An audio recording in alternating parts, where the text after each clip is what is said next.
brain is just a computer, and what it takes in most over and over again, it gets programmed in there, and that's how you live. Because we live based on how we think. We feel based on how we think. It's all based on how we think. Everything, literally existence, is based on thought.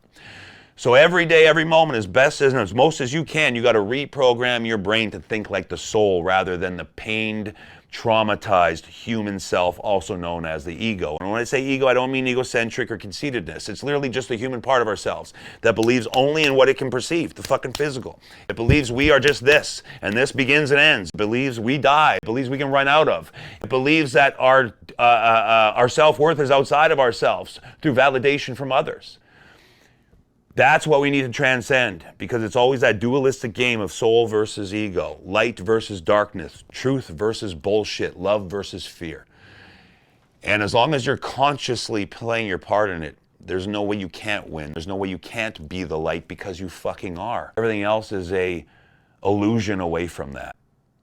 Just for example, you're not human. You're a spirit in a temporary human experience. So it's all comes down to choice. And we're all making choices all the time. The question is, are you making unconscious choices or are you making conscious choices?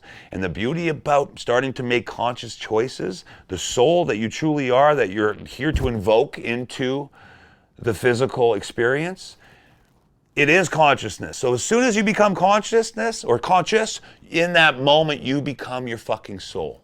And you just build from there. You just remind yourself over and over and over again who you are, what you're here for, what this all is, and most of all, that there's nothing to fucking fear.